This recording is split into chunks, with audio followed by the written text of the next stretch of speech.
Well, welcome, Daylight Burners. Howdy. Uh, Coming at you a little late because I just got done watching the shit show, and it was a shit show of Democratic debate. In a good way, though. It was entertaining. I will say that. I haven't watched the last several of them because they got to where they just all sounded the same, and not that this one was much different from what they said um, in any previous ones, but they got a little spicy. So, anyhow, that's what I want to talk about. Before we get into it, you know the routine. Got to tell you about my sponsor, Loma Livestock. Uh, Sale barn there in Loma, Colorado, owned and operated by my good buddy George Raftopoulos. They got a sale going every week, every Wednesday. Cows and singles starting at 9 o'clock, followed by the feeders at 11. You can give them a call today if you'd like to consign at 970-858-9988 or check them out online at lomalivestock.com. And if you're in Loma or in Western Colorado there on a Wednesday, just go check them out. They're located at 1369 12 and a half Road. And yeah, go give them your support if you're in the area looking to buy some cattle, sell some cattle, or even just watch some cattle be bought and sold. It's a good place to go. So anyway, check them out, lomalivestock.com. Thanks, George. All right, so on stage tonight, they cut it down to seven. I guess that's what they had last. It was just last week. I guess they had the Nevada debate, and I didn't watch that one. I meant to watch some highlights because turns out it was one of the more interesting ones we've had so far. But I just haven't got around to it, and next thing I know, this one was on. So I went with this one instead. So it was Bernie Sanders is now the front runner, as I already covered. Um, Basically, if you go by the all important popular vote that the Democrats love until it doesn't benefit them. Bernie Sanders is batting 1,000. He won the popular vote there in Iowa, as well as New Hampshire and Nevada by a freaking landslide. So uh, he's doing well, you could say. And from there, we had Biden, Elizabeth Warren, Pete Buttigieg, um, Amy Crying Face Lady, Klobuchar, how Klobuchar, I guess is how you say her name. Too many, too many consonants, too many hard consonants, uh, and soft consonants. Just too many consonants in general. Same with Pete Buttigieg. Um, yeah, that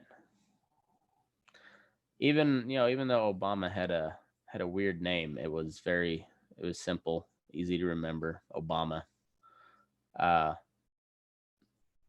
yeah, and there really wasn't a whole lot of I can't remember ever being like any uh what do you call it, like any uncertainty about how to say Barack Obama. Like it was pretty well known.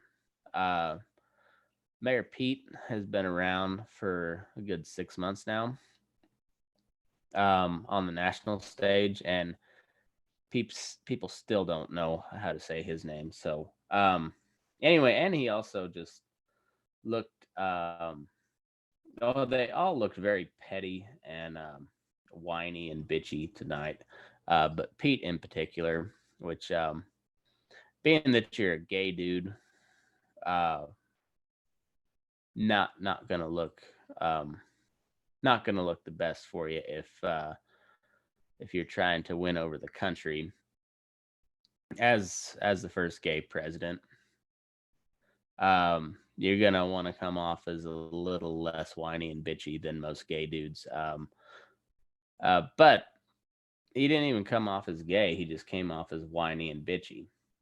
But the fact that he's gay doesn't help that deal either. So, um, And then there was Bloomberg, who, speaking of whiny and bitchy and possibly gay, yeah, he fits all of those to a T. Not saying that he is gay. I'm saying that he sure comes off as gay. And if you had to pick the two gay dudes between uh, Mayor Pete and Mayor Bloomberg, without knowing anything about them, just how they interact or just act in general, what their behavior is like, 10 times out of 10, I would say Bloomberg is the gay one and Pete's straight. And supposedly, allegedly, that is exactly opposite. But and then we had Tom Steyer, who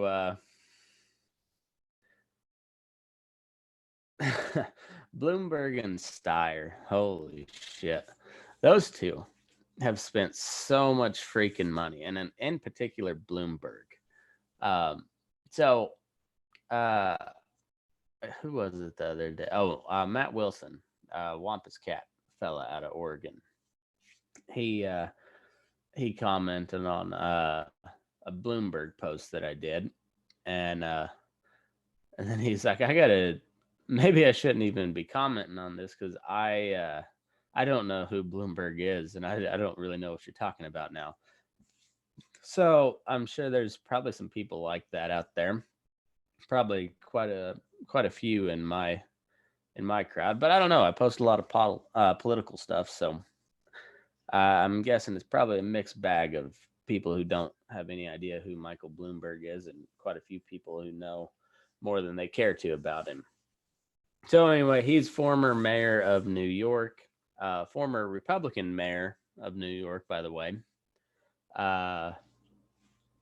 Also, probably the biggest anti-gun guy in the country, and I say that without any sort of exaggeration or hyperbole.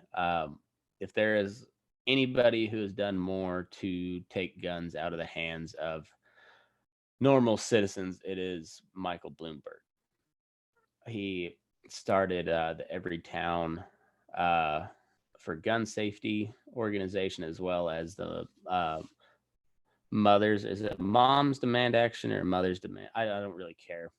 Terrible organization, but anyways, the two probably biggest anti-gun groups in the country were founded by Michael Bloomberg and funded by and large by him as well, and they have spent hundreds of millions of dollars in probably every state in the country, and have done more to advance the gun control agenda than probably anybody in the history of the United States. So when I say that Michael Bloomberg is the biggest gun grabber in the country, that is not an exaggeration.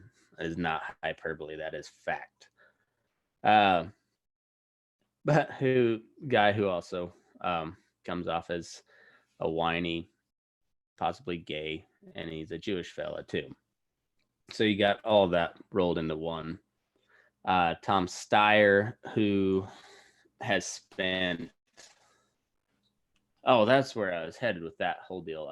But also, I think it's important to point out the fact that Bloomberg is the biggest gun grabber.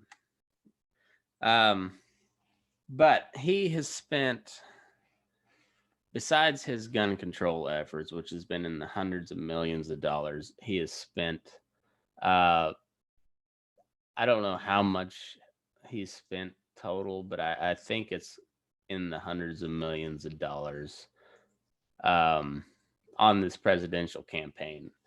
And it's had an effect anyways. It's got the polling numbers high enough to where he's basically bought his way into the Democratic debates. So, it's kind of funny. And then Steyer is the same exact way. And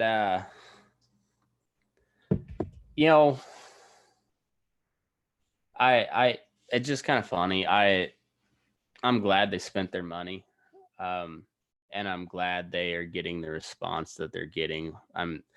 They're they're polling well in polls, I guess, or they're well enough to get on stage, but actual voting results have been terrible. Steyer spent a ton of money here in Nevada. I think like $40 million in Nevada alone. And oh, hey, fellas, Kevin and Frank. I wasn't planning on anybody really watching this. It's easier to put this up so I don't have to post a podcast episode in the morning. But anyways, thanks for watching.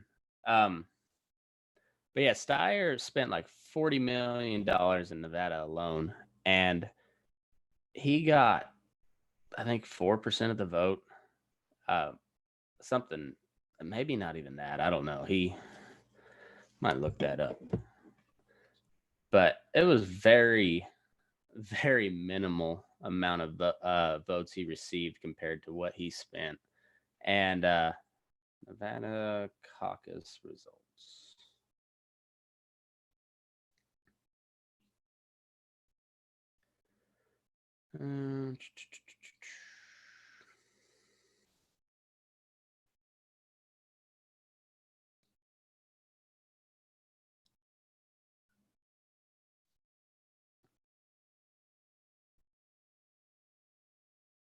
Results.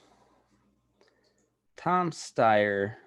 Oh, he ended up with 4.1% of the vote. For the final tally. The initial round he got 9.1%, 9,500 votes total, and ended up with 4,120 total votes. So 4.1% of the vote is what he got for his $40 million dollars. So 4,000. He paid about 40,000 for every vote he got, somewhere around there in the final tally. I think he got 4 delegates. It said.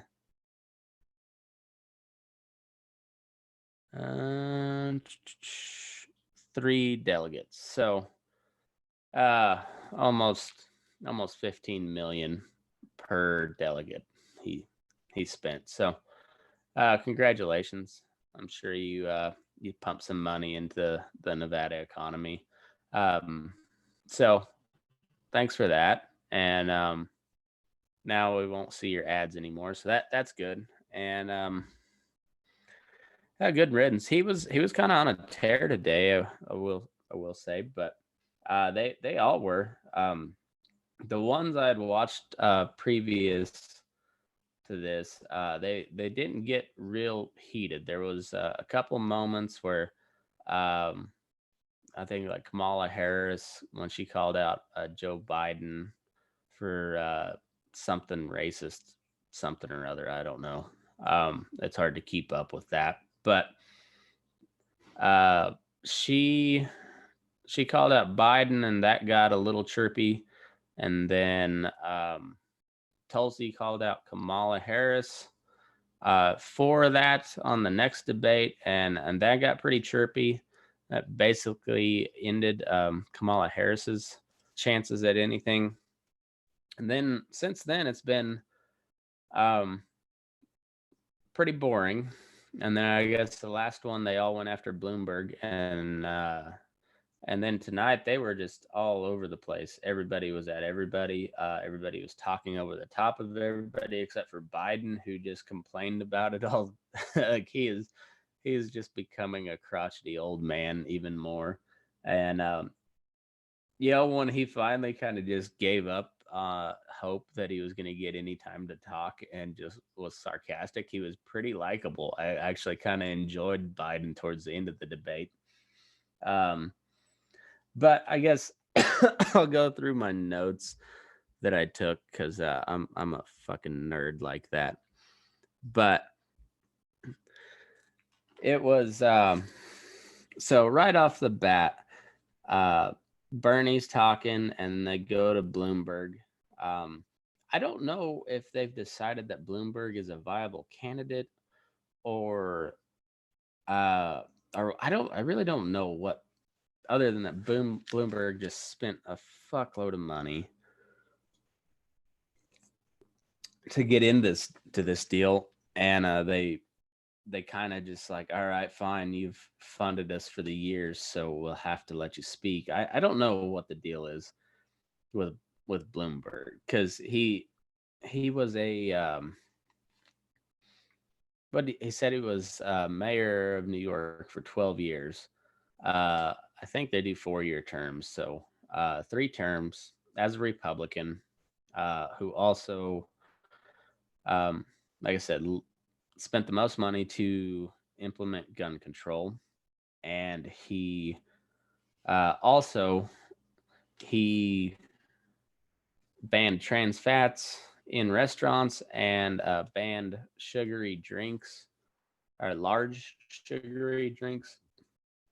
So if you wanted to get a large soda, you had to get 2 mediums, and then tax the hell out of it. He had a lot of police brutality type stuff happen on his watch, like the Eric Garner deal, I think, was under Bloomberg, and that was the guy that was selling. They call them Lucy cigarettes, but they just, they buy them in bulk somewhere outside of New York, bring them in, and just sell them black market on the streets, and that way they don't have to pay the outrageous cigarette and tobacco taxes that are in place in New York. And they tried to arrest this Eric Gardner fella for it, and ended up choking him to death. But I think that happened under Bloomberg. Stop and frisk was a big policy uh, in New York at the time, and which is basically they just profiled people from high crime neighborhoods, mostly like Black and Latino neighborhoods, and they just profiled people, and then they would, in Bloomberg's words, throw them against the wall and frisk them, search them. Which, if you're a law and order type person, you think, well, yeah, that's a good thing. Keeps the criminals on their toes. But if you also happen to believe in the principles that the Constitution was founded on, it's a completely, unconstitutional. Um, it goes against like classical liberalism, and like, libertarianism, and natural rights in general. Um, it's on a constitutional level, it is a illegal search and seizure, and what's Kevin so like to watch? Yeah, man, it was kind of boring. Tonight was pretty entertaining, I got to tell you. Uh, well, like, their policies haven't changed. Like, it's the same old. We're gonna spend so much money to make it better for everybody, and um, we don't want to talk about taxes, because, except on billionaires, we're gonna raise taxes on billionaires, and even though those numbers don't add up, we're not going to talk about raising taxes on the middle class and the lower class, because that won't be popular, but it's going to be necessary to even remotely try to pay for what we want to spend. But the stuff what we're going to spend it on, you're going to love. So that's basically the whole policy spiel, um, for the entire debate right there. The rest of it was just personal attacks, and it was pretty goddamn funny. So, but right off the bat, Bloomberg comes after Bernie for the report that the Russians are helping him. And, it was kind of surprising they didn't push forward with that narrative at all.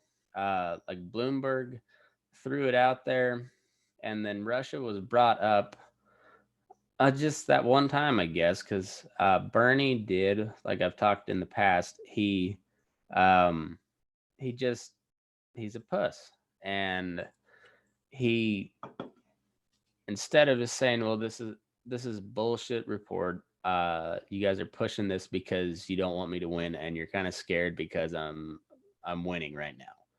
Instead of doing that, he does this long diatribe to Vladimir Putin and uh,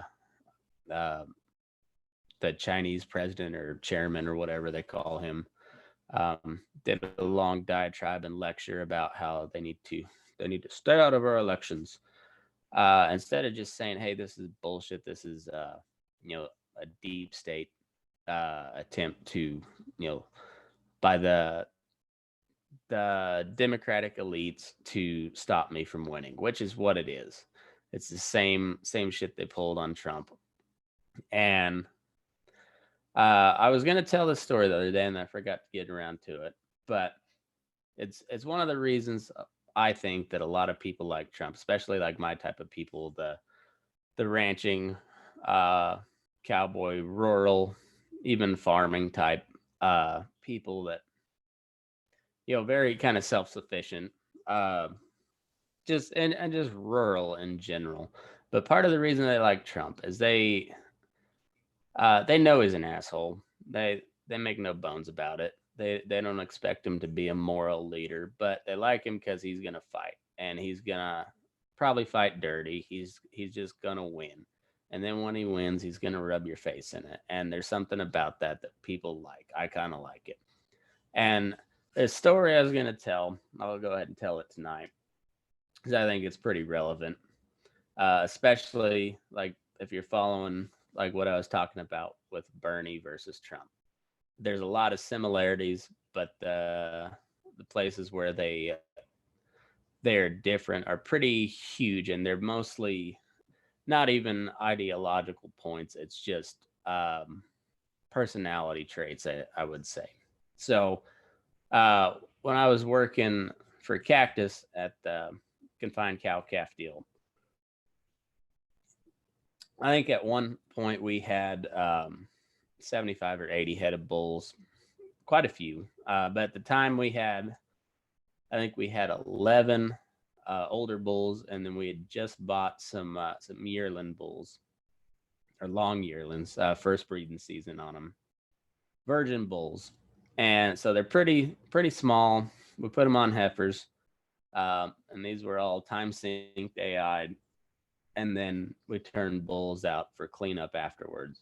So everything that got missed on the AI run, so about 45%, 45 to 47% of them didn't take on AI. So these bulls were tasked with cleaning them up, but they all came into heat at the same time. So these bulls were working overtime, and we ran them a 65-day breeding cycle, pulled the bulls off, and we'd got a big influx of heifers, so we had to lease some bulls, and we ended up buying one of them.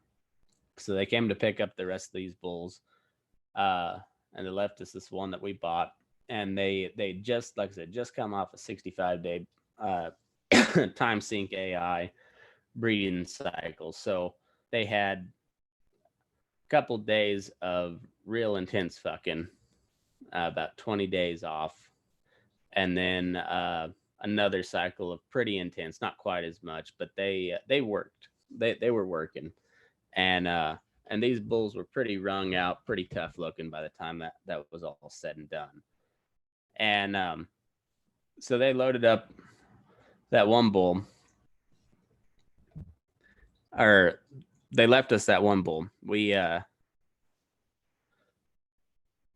I get to head him over to the other bullpen, and these are 3-year-old bulls, I believe. So they've had several seasons under their belt. They're pretty big. They weighed about 16, maybe 1650 average on these, and then this little little fella, he was at when he started, we threw him in, he was weighing about 1150, and might have been pushing a thousand by the time he was done, but I'd put him closer to like 950. He was pretty wore out, and so I set the gates all the way to this bullpen.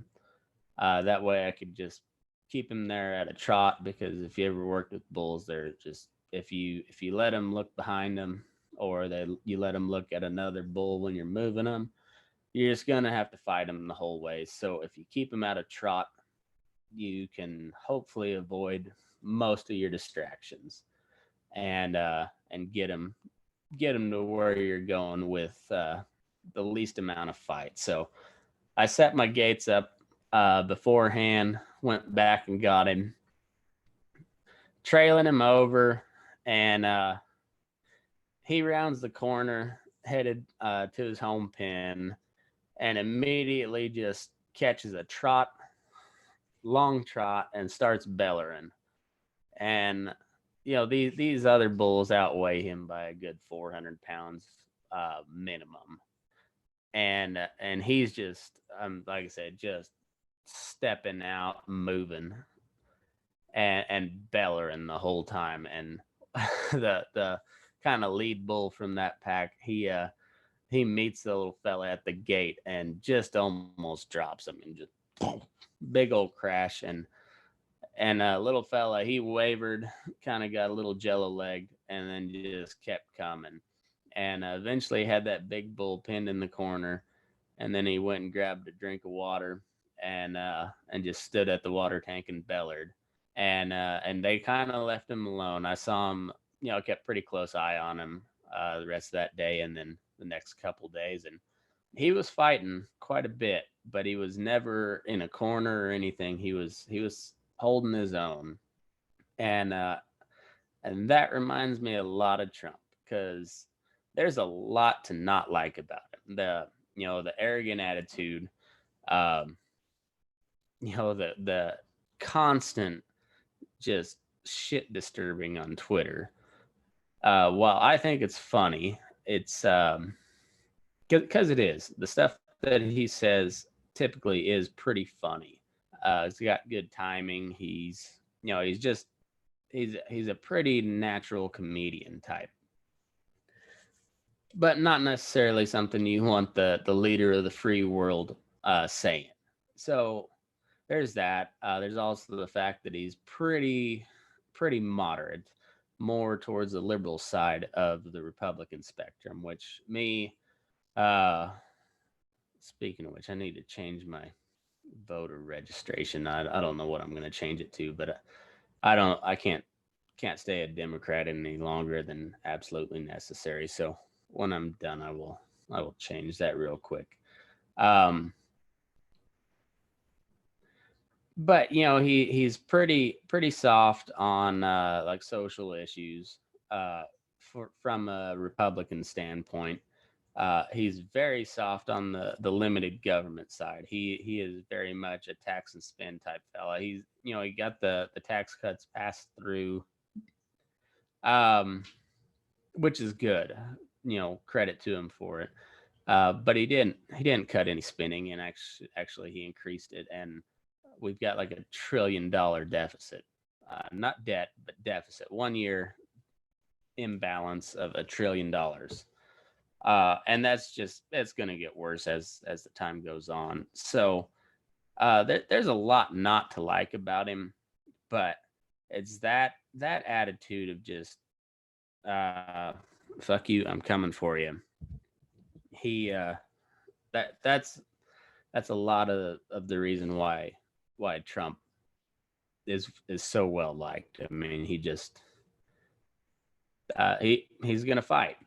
So, um, and and you've seen Trump's response on this whole Russia allegation, and it's basically just that bullshit. I'm innocent, and that's all there is to it. And then you got Bernie, who, instead of just saying, "Hey, this is stupid. You guys are stupid," I'm not buying this. He just instead gives a big lecture to Vladimir Putin and President Xi. I think is G something like that. Um, that's that's um, it just a completely different response, and one is gonna win and one is gonna, he just, I don't know if he doesn't like confrontation, or if he has got to fall in line with the Democratic Party narrative or what. But he just, for whatever reason, he's not really, he'll defend his policies till he's blue in the face. But when it comes to those personal attacks like that, he he just backs off, and that's not going to work when he goes up against Trump. Also, I wrote down that Mayor Pete is a spook and a huckster. I got demonetized from Facebook the other day. Not that I was making any money on Facebook anyhow, but I got restricted to where I can't collaborate with other sponsors or anything for like 90 days. And they never gave any real reason. They just said they reviewed my account, and it just so happened it was the day after that or the day before I got this notification from Facebook. I published an episode called "Mayor Pete is a Spook," addressing the conspiracy theory floated on like the far left that Mayor Pete is a CIA agent that was molded and groomed by the CIA to become like the next deep state president. And I'm not saying that there's a whole lot of evidence there, but there's some definite smoke there. Whether to say there's a fire or not, in my head, I would say there's probably enough there to go ahead and lean in that direction. But I'm also pretty conspiratorial. So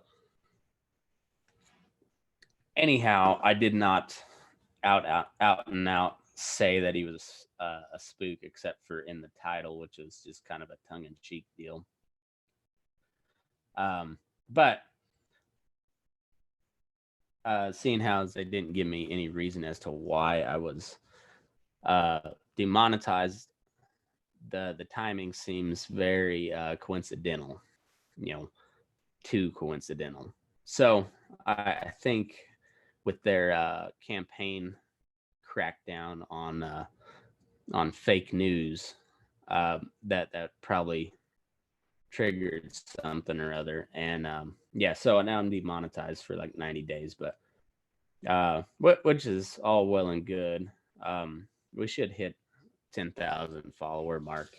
If everything kind of goes the way it has been, we should hit the 10,000 follower mark before 90 days. So um, we'll see where it goes from there. But we're not too far away from being able to monetize some of our videos. So we'll see if they'll allow that, or if I have to wait, or if I'll ever actually be monetized. But anyhow, that's further down the road. I just thought it was kind of a coincidence that I put out that episode and shortly after was demonetized. But the way he talked, and especially some of the stuff that he was saying on the foreign policy side, how he wants to pull all combat troops out of the Middle East, but leave like intelligence troops. So that'd be like special operations, Navy SEALs, Green Beret, Delta Force, Force Recon, and on the Marine side, and folks like that. Um, which, if you know anything about military, they are some of the most highly engaged in combat troops of the entire military. sometimes a lot more so than your standard just ground infantry troops, um, but they're labeled as intelligence troops, so therefore they don't count as combat. But that's just a way for them to twist what they're saying to not actually withdraw from anywhere. And then he was, of course, talking about the how much good they've done, and even though we're still in these same two wars for longer than any other war in American history, Afghanistan and Iraq, still bogged down, and a lot of this fighting has been done on the covert side. So not to take anything away from those operators, but um, because they're as good as it comes. They're they're the elite of the elite. But if you don't have good people sending orders down, um, and while the you know say it's a group of Navy SEALs that goes in to take out some terrorist leader, while they might be very effective what they do, it might not be good for the overall stability of the region. As bad as it may sound, as bad as a guy maybe needs taken out, it might be better for the overall stability of the region to let him go. So it all comes down to the leadership of what the orders are coming down the line. And the way he was speaking about intelligence officers, it's it's pretty easy to see why a lot of people would make the claim that he is a CIA. Um, I won't say plant, but like groomed by the CIA. I had also made a note that uh, Joe Biden's tales from the crypt, because he just looks old, decrepit, um, losing his faculties. But also, like I said, once he kind of gave up on any rules of decorum for the debate, and just kind of became a sarcastic asshole, it was pretty funny. So I did enjoy that. Um, so my next note says Bloomberg is even more unlikable than his commercials, and yeah, he comes off as smug and entitled, which he is 100% accurate there. Uh, but he just, for as bad as his commercials are, he's even worse when he's on these debates. He just looks like he's too good to be on the stage, or he thinks he's too good, and yeah, boy, he is like the definition of entitled. But uh, I had a friend of mine who is very, very like aggressive left wing, but also like very aggressively just like Democratic Party in general. So like he's a Bernie. He said he was supporting Bernie or Warren. But he's also like a big time Hillary Clinton supporter. So he's like very much old school Democrat, plus uh, leans more towards the socialist side, and his big issue was climate change. But yeah, it's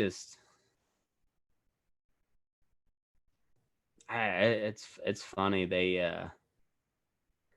how Bloomberg has become like a big part of this presidential race, and he's a former Republican. Granted, a very liberal New York Republican, but still, like he's also a very big business type guy. Uh, and then they're in South Carolina, which has a large black population. So, and it was co-sponsored or co-hosted by the Congressional Black Caucus Institute. And so I just wrote in all caps, "How much do you apologize for being white?" because especially from the billionaires, they both talked about how much easier it was for them um, to be to get their success than it would be for a black person, which probably is true, but it's just it's just virtue signaling. See how much I like black people. I promise you. And yeah, it was annoying. And then oh, Lizzie Paleface, she never disappoints. Uh, she was pulling the woman heart card really hard, just throwing that one out all over the place. So I just wrote Lizzie, her quote. It's not a direct quote, obviously, but I wrote, I have a vagina and Bloomberg hates me. And I also put down that she got owned by Bloomberg on this argument. So Bloomberg has gotten some trouble here lately because he used non disclosure agreements pretty liberally within his corporation. And there were three women who had accused him of some sort of sexism or something along the lines. They're trying to me too him, but they could not speak on the matter because they had signed these non-disclosure agreements, which is well, it's a binding legal document. It's not one you have to sign. You may not get the job if you don't sign it, but you are under no forced uh, you're not forced against your will to sign this. It's a trade-off for being employed for the Bloomberg Corporation, or it was. Bloomberg says they no longer do that. The three women in question have been released from their non-disclosure agreement, so they can speak freely. And basically, quite literally, Bloomberg is like, "So what else do you want me to do? I have done everything that you asked me to do on this, or not asked, because Elizabeth Warren doesn't ask for anything; she demands it. But everything that she demanded, and she's still going after him. And he's like, "What else do you want me to do? And if you got something else you want me to do that I haven't already done, we'll talk about that later. But I'm moving on." And pretty well shut her down. I got to say, she still tried to fight it, but and then like the moderators kind of let it play on for a minute, but then they just eventually saw that, you know, mini Mike, as Trump calls him, was not playing into it. So they just kind of rolled on into the next subject, and that was healthcare. And Mayor Pete was all about doing the math, which I'm good. I'm glad. That was one thing I liked about Mayor Pete tonight. He was like, "All right, let's talk about the math because that part's important.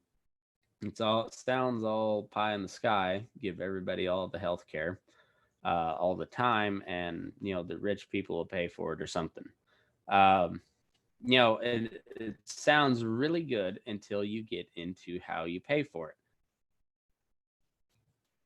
and that's where it all falls apart. And at the very surface level, they talk about taxing the billionaires and the corporations, and until you point out that you can confiscate 100% of that wealth, and it would pay for like not quite a full year of this universal health care. So uh, Mayor Pete was trying to get into the math on it, and they never really let him, which I wish they would have.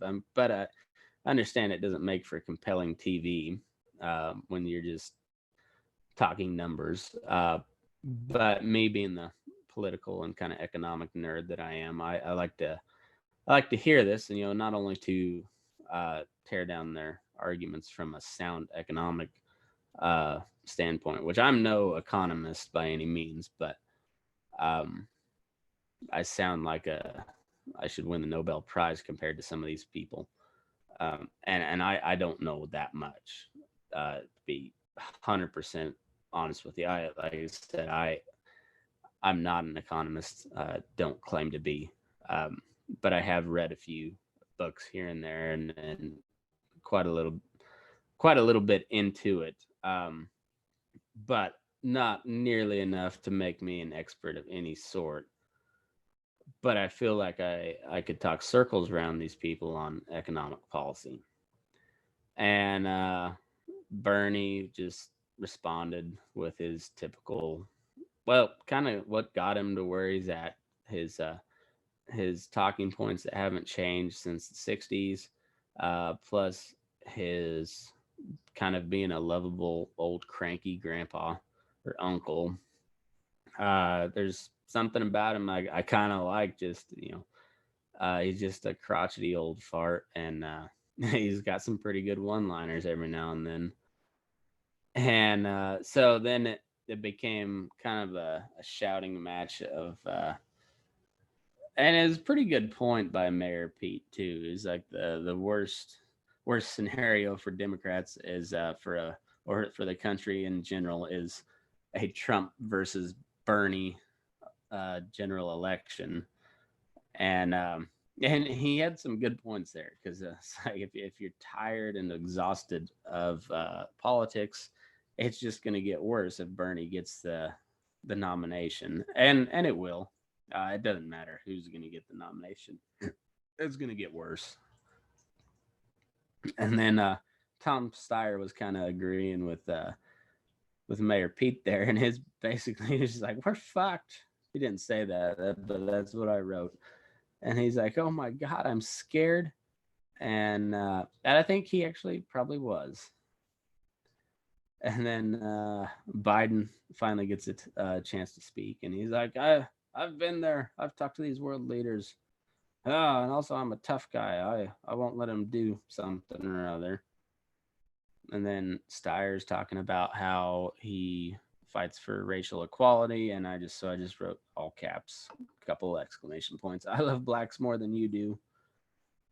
Um, and they talked about the 2018 midterm when the Democrats took back the House, picked up 41 seats. And Bloomberg's like, "Yeah, I'm very proud of those 41 seats. I bought them. I spent over $100 million to get them elected." And so it was that was kind of just egg on the face of the Democratic Party, where this guy, they're supposed to be the party that hates billionaires and rich people and whatnot, and then you got a guy who just bought his way onto the debate stage, uh, telling the truth. Hey, these 41 seats, you got there because I bought them. And it was a pretty telling moment, that one that probably won't get talked about except on, in the libertarian circles. You might see it pop up in Fox News or something. I haven't looked at any of the news or Twitter or anything to see um, what the responses were to the debate. So, but I would bet that pops up on some more right leaning websites or something. But you're not going to see it uh, on the left wing side. I don't think. I could be wrong, but I don't think. Um, and I made a meme. I'll put it up later, but of Elizabeth Warren. It says takes our makes selfie lines, not bread lines, and she was going through one of her just painful stories about how I met so and so standing in a selfie line, because that's her thing now. She's taken over 100,000 selfies, she says, and I guess that's to claim how cool and hip she is, uh, and also to show how hardworking she is or something. I don't know. I guess hats off to her. She has worked her ass off to this point, but um, she's still getting paid by taxpayers to do it. So I don't I don't give her that much credit. Um, oh, and then they went to break and they came back on gun control, and I know this this was a misstatement, but it was never addressed at all. And I'm sure what Biden meant to say that was that since 2007, uh, when it was not allowed to sue gun manufacturers for gun deaths, um, Joe Biden says since 2007, 150 million people have died from guns. And I said, "Ooh, that's a big number, because that is just shy of 50% of the U.S. population. That is men, women, children, transgenders, whatever. As long as you are the human race, 150 million humans, that would be half of the U.S. population, or just shy of it. I think they estimate at 330 million. So 150 million be just under half.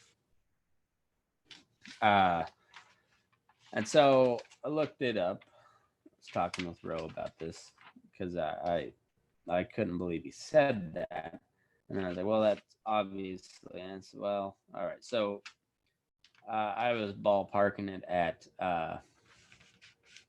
30 million or 30,000 people a year is what die in the U.S. And I looked it up, and it was just shy of 40,000 in 2017, which is, they said, the highest year since 1968. So 2017, it was 39,300 and something people died from gun death or gun inflicted wounds. 60% of those were suicide. So there was like 22,000 of them that were suicides. So um, 17,000 gun deaths or homicides, anyways, in the U.S. Put that in comparison, that number that they just let him skate with, 150 million. It's estimated that a million Iraqis have died in the Iraq War. That is started in 2003, so 17-year war, full-scale war, with bombs, tanks, drones, um, machine guns, actual weapons of war, not ARs and AKs, no, but like fully automatic M4s to M60 machine guns to mini guns on your helicopters to artillery, drones, all that. Everything shy of a nuclear weapon has been deployed in the Iraq War, at least on the land and air side, but probably some shelling from naval ships as well. So anyway, some actual weapons of war. About a million people total in 17 years. So it would take you 150 separate Iraq wars to equal 150 million dead. 150 full-scale wars. The actual number, I got it from an article in the Associated Press. I don't know where they got their numbers, but they said and this was in 2018, about 250,000 worldwide died from guns. So,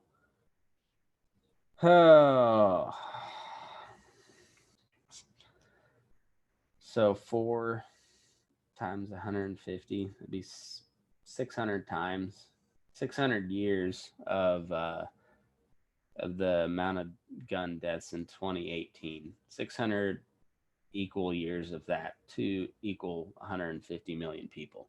So anyway, that, long story short, that number was bullshit, but it was never corrected either. And this is a Democratic presidential debate. One of these people, in theory, will be running against Donald Trump in starting in like June or July. So and they just didn't correct him on that. I don't know if it's because they felt bad for him because he's a senile old man, or it fits their narrative and they facts don't matter in that case. Either way, that was something they should have corrected.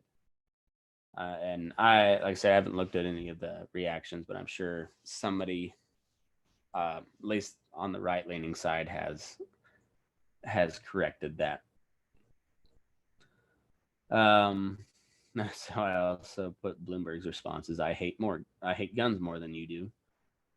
And then they went off on this big diatribe on the filibuster, and every one of them was involved in this, which I made a note of because this is a campaign for the presidency, the executive branch, a separate but equal branch of government. The filibuster is not a law. It is a parliamentary procedure rule specific to the United States Senate. And I'm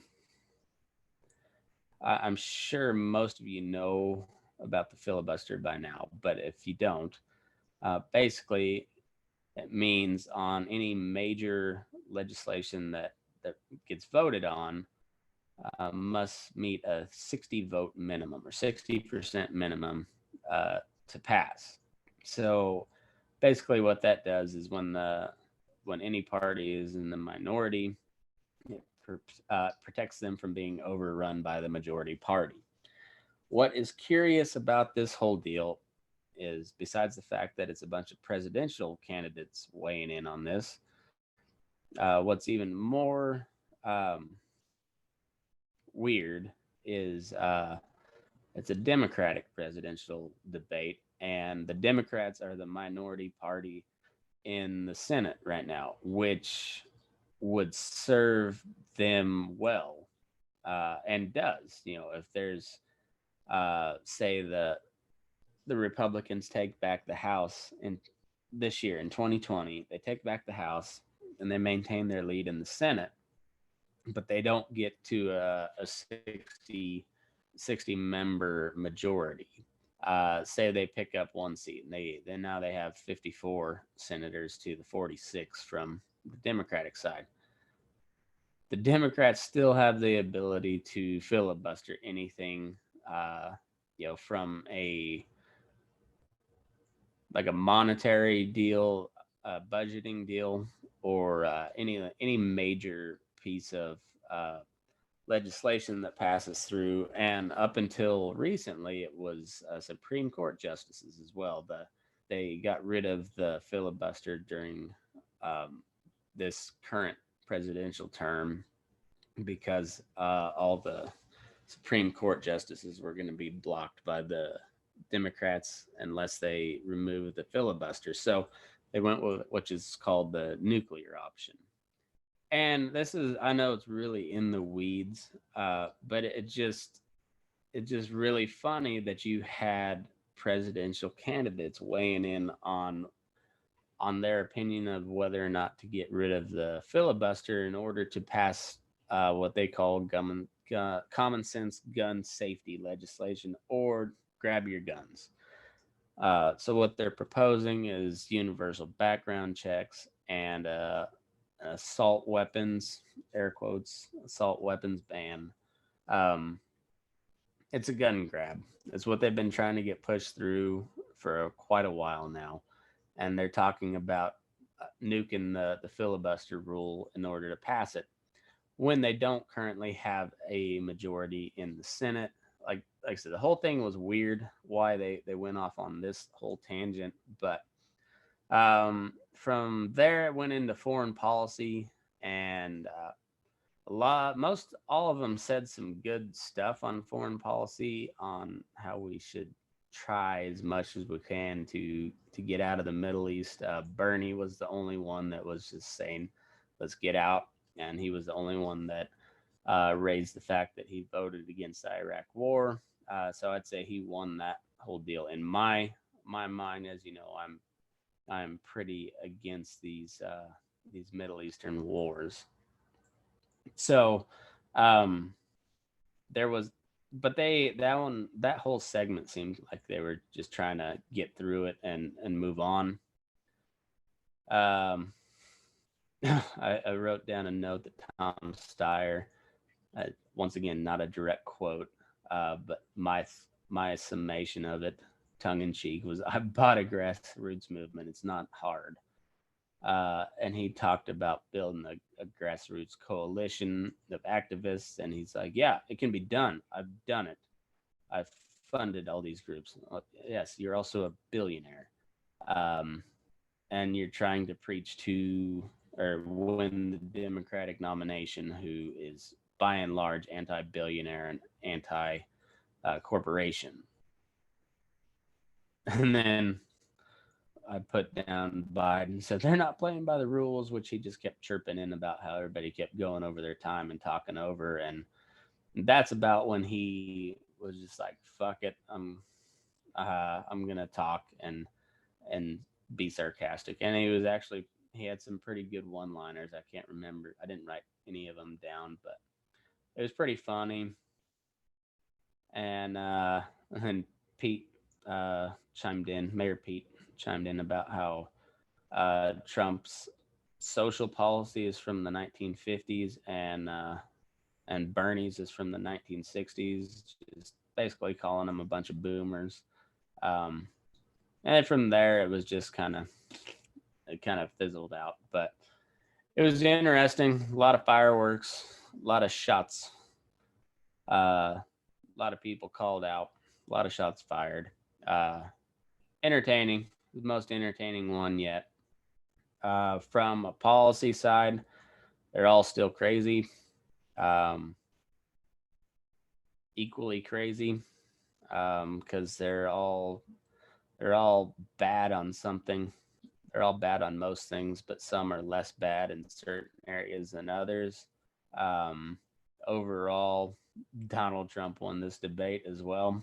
Um, they even brought up how strong the economy was and how you're going to convince people that you're going to do better than that. And it was a lot of talk, and not a lot of um, not a whole lot on how they're planning to get to where get to the stuff that they're promising. So uh, basically, just another presidential debate in general. But I kind of halfway enjoyed it. Uh, that's all I got for you, though. So thanks for tuning in. I appreciate y'all. Go find me if you're watching on Facebook. You know where to find me. YouTube, you can go find me at Burning Daylight on Facebook, and vice versa for Facebook. Find me on at Burning Daylight on YouTube. Matt McKinley for my personal profile on Facebook, at MickerMac85 on Twitter and Instagram, and follow the show page at Move Your Ass on Twitter, Instagram, and Snapchat. Make sure you go check out the website. We're working on putting a whole lot of content out there, so check it out. It's burning-daylight.com. You can also listen to the show there or find a good place to download it. So check it out. Thanks for watching, anybody that's still left. And that's all I got. So move your ass. We're burning daylight.